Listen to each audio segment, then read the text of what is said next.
is every way to make a bad thing good in Minecraft. And hey, YouTube tells me that most of my subscribers subscribe to the channel on their phone. So if you're watching this on anything else, be that your TV, your tablet, your robot best friend, whatever, if you can use it to subscribe below, then do so. And let us know what you're watching on in the comments. It's free and it helps out a ton. And you know what else helps out a ton? Tank. This is War Thunder, a top military action free-to-play multiplayer game available on your PC, Xbox, PlayStation, and Mac. And it features confrontations between ground vehicles, aircraft, and naval vessels. War Thunder perfectly captures the scale and sensation of fierce battles using military equipment. The list of available tanks, planes, helicopters, and ships includes all iconic machines and lesser-known prototypes from the mid-20th century right up until the present. All vehicles in the game can be upgraded and improved with additional modules. In the new Alpha Strike update, Hungarian aviation is now available, along with a bunch of new equipment, both modern and classic. And the visual effects have been significantly improved too, as well as gameplay has been refined based on community requests. Plus, a new map for intense tank and aviation battles, North Holland, allows you to fight in the Red Light District or create a small apocalypse right in the shopping center. So download War Thunder for free by using the link in the description, and all new players and those who haven't played War Thunder for over a half year or more will receive some special bonuses. Rentals for the P-40E1 aircraft and M4 tank for a week, along with free unique skins for them, a special decorator Eagle of Valor, and even more gifts. And if you see me in game, just please don't blow me up.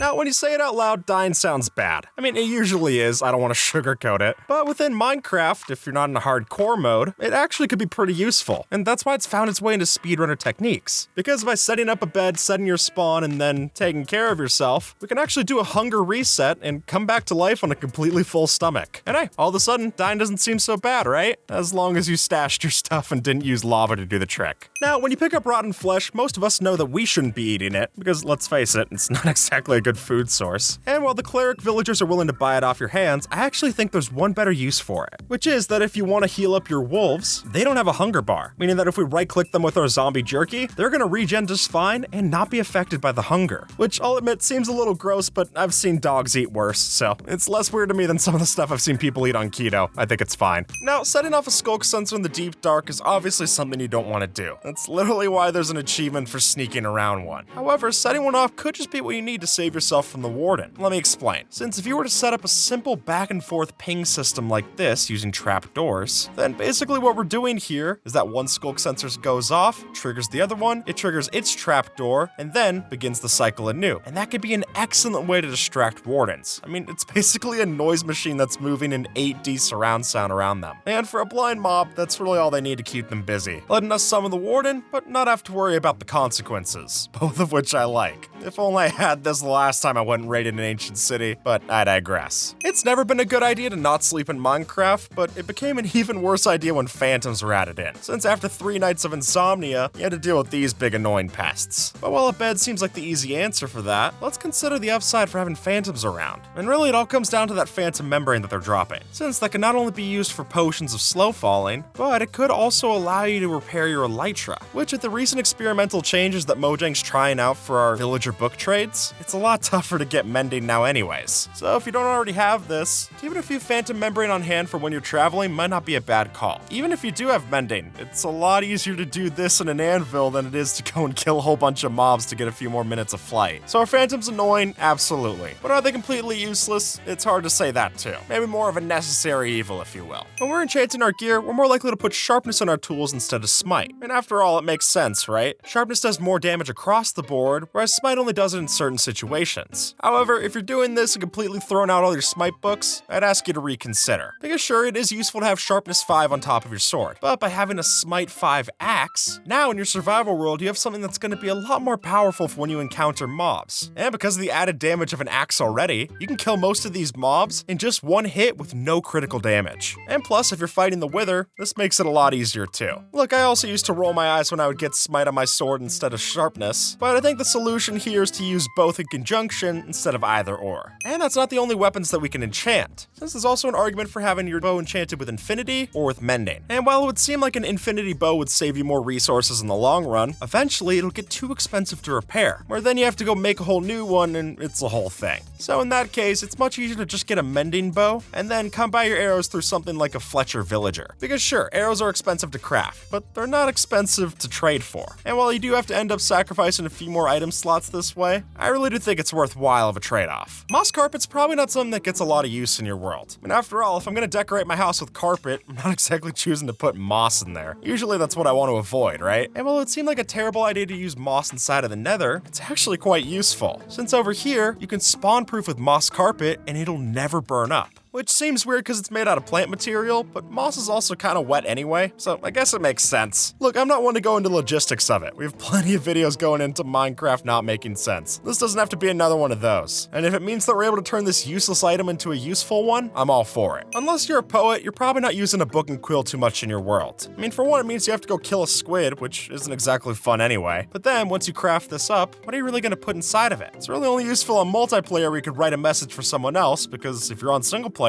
I don't really want to read what else I'm writing. But that's why using this as just an active book and quill instead of signing it is actually useful. Since here, you're able to make a to-do list of objectives for your world. And so if you ever stepped away from your world and forgot what you were doing, you can just open this up and see exactly what you were up to before. It's kind of like how old Pokemon games used to tell you what you were up to right before you last hit save. And for someone who forgets a lot like me, I'm happy to have it. Saddling up a pig and taking it for a ride seems fun, but it's rarely ever useful. I mean, even with the carrot on the stick, it's not that easy to control, and it's definitely not fast. But if we take multiple of those carrots on a stick and then ride the pig off of a cliff, then we can scroll between all of our items, an empty hand and a carrot on a stick, and essentially slow down our fall with the pig. Yeah, every time that you bring it out, Minecraft resets your fall distance, making it so we'll end up at the bottom just fine as long as we dismount the pig first. Now the pig, not so much, but hey, being useful means that it finally found its purpose. It's just unfortunate to find it at the very end. But hey, that's better than a lot of people can say. And now you got some pork chops too. Making a floor for yourself out of honey blocks is generally a terrible idea. I mean, they're as slow as slime to walk around on, and you can't easily jump off of them unlike the slime blocks. But with that disadvantage is actually where they have their greatest advantage. See, these are great for trapping mobs in place, whether that's making it so that your hostile mobs can't jump out, or keeping your villagers in place in a trading hall so that they can't go around and cause ruckus. But after all, you want them to stay there for their full shift, so if all that takes is making the floor as sticky as a movie theater, I'm more than fine to sweeten the deal if it means that I can go make deals with these villagers. Do not dig straight down. Everyone's heard that. It's a classic Minecraft rule. But the truth is that it actually is much safer than you might think. And here's the best way to do it. Since instead of doing a 1x1 hole, if we just position ourselves in the intersection of two blocks like this, then if we dig them each one at a time, we'll still be standing on one of the blocks if the other one opens up into falling into lava. And at that point, if you don't recognize it and correct your mistake, you deserve to fall in the lava of the ravine. But as long as you keep that in mind, it could be pretty useful for getting yourself into some helpful stuff. Rivers can be a beautiful backdrop to your future builds. But while they look nice in the day, they can quickly turn problematic at night, and the drowned mobs make sure of that. So that means we need some way to light up our lake bed. And while things like glowstone or sea lanterns can definitely work, those are expensive to come by, especially if you need them in bulk. So instead, why don't we opt for this pickle pariah? No joke, 4 of these in one block give off more light than a torch. And since they're so easy to farm, you'll have plenty to solve your problem. A ghast turret certainly has a nice ring to it, and as you can see from this user's design, it's a lot of fun too. Now, in order to create this homemade design, you're going to need to bring a ghast into the overworld. Then, after you trap that new ghast, we can flip a lever to move a piece of its trap wall up and down like so. And that'll let us choose how and when the ghast shoots a fireball. From there, we just need a mash click to punch it in the right direction, and we'll have ourselves an open invitation to wreak havoc on your friends. Now, how do you think these carpets are floating? I'll give you a hint, it's not string, but instead, this user found out that you can use glow lichen to do the trick. And with their design, we can shed some light on the build and maintain its style without using ugly support blocks. And hey, this might just offer an extra bit of subtle spawn proofing as well. So whether you stop at the patio umbrella or use this for another kind of magic carpet contraption, it's well worth a shot. If you have only 3 dirt blocks, you're rich, or at least richer than you might think. Since if you have 3 dirt blocks, it's actually possible to trade that up to an emerald. Now, the way that we do this in 1.19 is that we turn our dirt into mud using a water bottle, and then dry it out on a dripstone rack like such to get ourselves our very own clay blocks, which if we then break, we can trade with a stonemason to get ourselves an emerald. It's not exactly the fastest trade, but it's definitely possible, and this proves that even when you're dirt poor, you're still not as poor as you think you are. Deep slate is a tough block to get a lot of, since even with a haste 2 efficiency 5 pickaxe, you still can't instant mine it. But as this user points out, if we get ourselves a wither to do the job, then it actually becomes much easier. As you'll notice, the wither breaks the blocks around its head every time that it takes damage. So if you trap one of these in a tunnel contraption like so, then every time that we punch it, we're gonna get ourselves some more deep slate blocks like so. And since it does a 3x3 area, we can quickly make ourselves a tunnel or get ourselves some deep slate without even having to damage our pickaxe. If you're harvesting a bunch of trees, it's easy to build up something of an abundance of saplings. And at some point, it's more than we could feasibly replant. But before you start burning them, consider this. Since saplings age off of a random-based system, we could build something like this to use our saplings as a random redstone generator. And it's the closest we've got to the copper golem. Minecraft bells don't do much, and while you could use it for raids or ring that bell to get notified about all future uploads, thank you, by the way,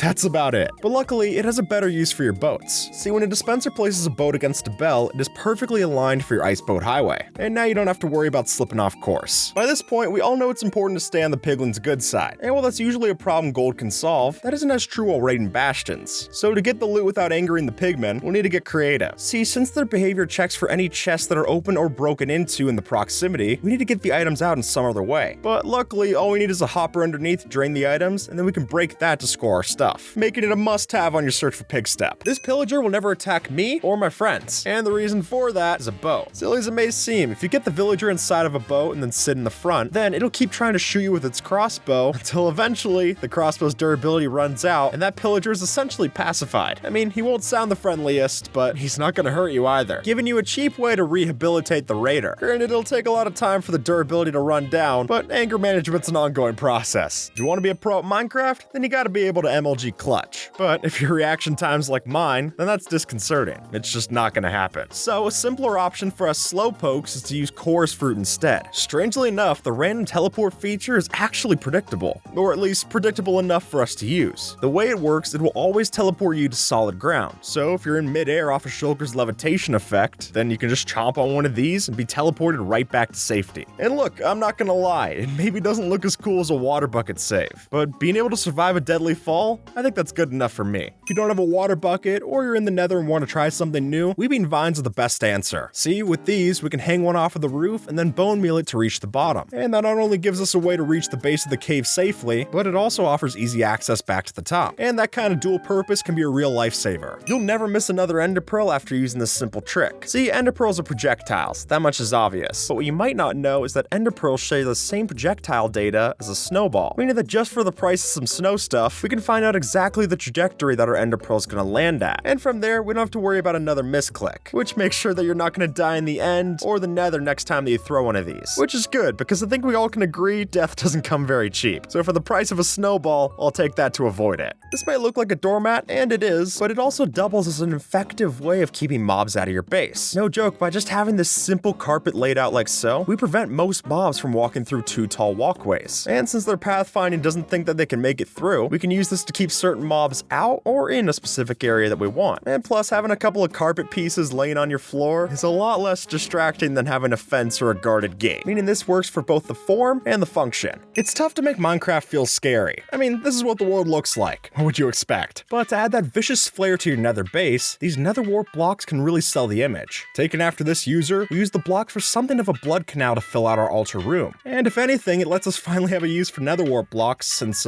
we can't uncraft them in a nether wart. And when they're this easy to come by in a crimson forest, I think that's a win-win. Normally, you can't smelt nether stem blocks or planks, but with some crafting, we can break that rule. By converting nether stem blocks into planks, then the planks into sticks, and then finally our sticks into ladders, we can use them in our furnace for fuel. And while I don't know why you'd use this over the literal lakes of lava that you have available, if you're in the nether without a bucket, it is an option. In life, you got a few essential pairings: the sun and the moon, peanut butter and jelly, and if you ask Bugs Bunny, rabbits and carrots. The way that rabbits work in Minecraft is that they'll try to come near you when you're holding a carrot, which means that with a system like this, you can actually build a rabbit carrot detector for secret entrances. It makes for an extremely weird concept, but if you're willing to carry around a couple extra carrots, those might come in handy if you forget your keys inside the base once again. I guess the only ones who don't benefit here are actually the rabbits, because after all that hard work, they're still not going to be able to get the carrot. Horses aren't that popular for travel, which is fair because they're quickly outclassed late game, but they might still have one thing going for them. See, in the Bedrock version, we're able to place blocks under us in a speed bridge like so. But what's better still is that this even works on horseback, meaning with the right speed, we can even speed bridge on a horse, which is wild to see. And even if it isn't as practical as an elytra boost, I've got to admit that this is a lot of fun to mess around with. So if you're looking to bring your items across the gorge, maybe just grab a pack mule and do the trek like so. Nobody likes waiting.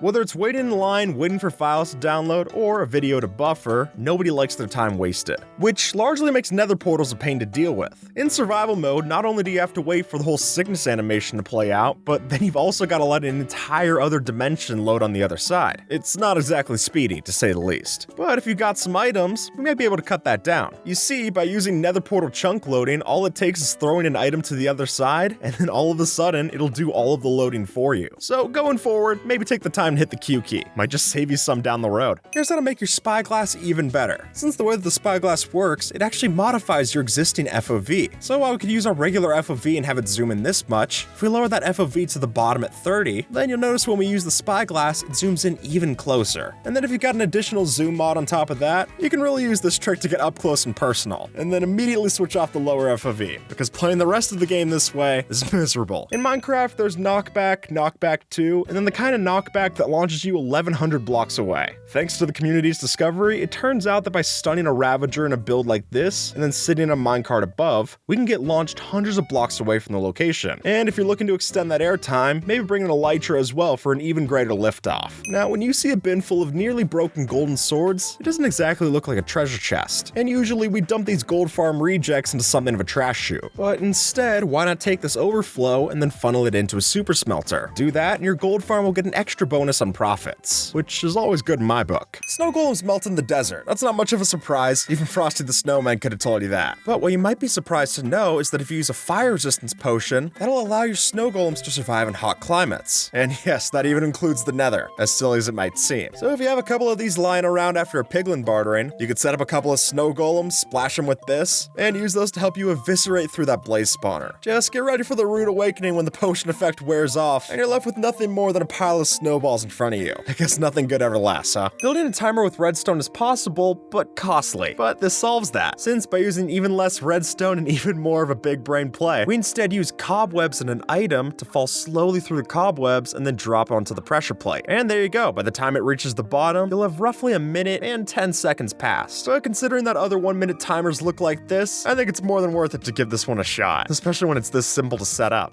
Alright, pop quiz. What do you do after accidentally hitting a zombie piglin? Well, the solution's simpler than you might think, since all we gotta do is take after this user on Reddit and dig out 2 blocks into the ground and then build 2 blocks up so that we're standing safe. And from there, if we hold crouch and move back over the hole, then at that point, all the zombie piglins are just gonna run into that confined space. And once we got them crammed in there like sardines, all we have to do is drop 2 pieces of gravel on top of them and they'll all suffocate down there in the pit, making this the simplest way to get off their bad side. Though keep in mind that if you do this, you might run the risk of them spawning zombies as reinforcements. But as long as you're stayed up on their tower, you'll be able to easily dispatch them too, proving that this mistake was as easy to solve as it was to make. With this one-way glass, we can see in and the criminals can't see out. Let me explain. Without using any mods, all we need are some tinted glass blocks to help us get the effect. And if you place a wall of tinted glass on a build like so, all we need to do is make sure that one side has enough light and the other one is completely dark. That way, when you stand on one side of the glass, you're only going to see that darkness, while on the other, you can see perfectly through as planned. With just a lever and some redstone dust, we're able to lag the game so much that we can basically freeze time. Since with the way that Mojang's coded redstone dust, it gets pretty laggy when you connect a bunch of these up to a lever. And then by using something like the fast right-click feature in a mod like Tweakaroo, we can flip that same lever on and off until eventually the redstone's updating so much that we basically slowed time down to a crawl. And then that's where the fun begins, since one of the easiest tricks to pull off with this is to break bedrock. Or if you wanted to, you could use this to freeze time on a multiplayer server, build an entire structure, and then when time switches back to normal, your friend will have no idea where that came from. But let me warn that in that case, you don't want to span the lever for too long, since doing it for longer than 60 seconds might just trigger Minecraft's watchdog to terminate the server. But as long as you freeze time in smaller increments, they'll be none the wiser. Now, how is this lamp powered? Well, the answer is redstone, but probably not how you'd expect it. See, this user discovered that by placing down item frames and design maps like so, they could hide the redstone underneath. So if you have a cobblestone block below, you can cap it off with its own design, or maybe even diamonds to show off. And hey, it'll even work for hiding minecart rails like so, letting us make a secret roller coaster to get around. This composter doesn't look like much, but it's actually my base. Don't believe me? Here, I'll show you. If we just step inside and throw an item right into place, a hidden hopper minecart will trigger and cause this redstone machine to push us right into place. And bam, hidden entrance.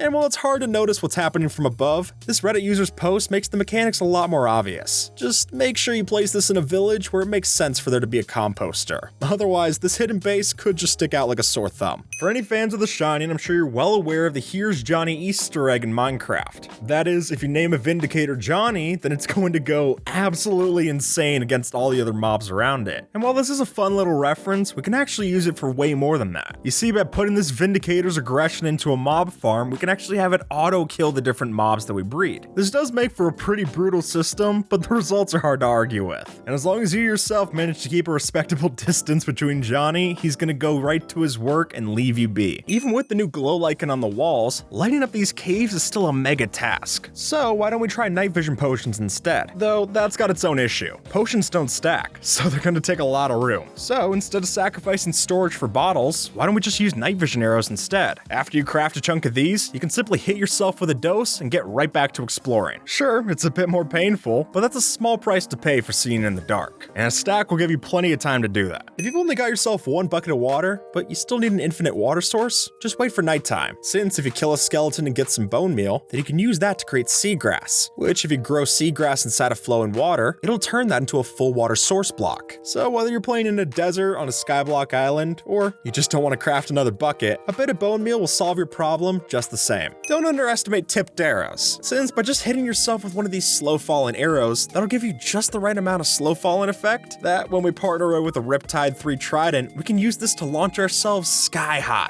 And the reason we use an arrow instead of a potion is so that when we reach the top of our ascent, we aren't still gonna have the slow falling effect, because using slow falling with an elytra is just sad. And especially with how easy it is to get tipped arrows in Bedrock Edition, I think there's more than enough of a reason to try this out in your world. And with that, folks, YouTube thinks that you might like this video, so see if they're right and have a good one, alright?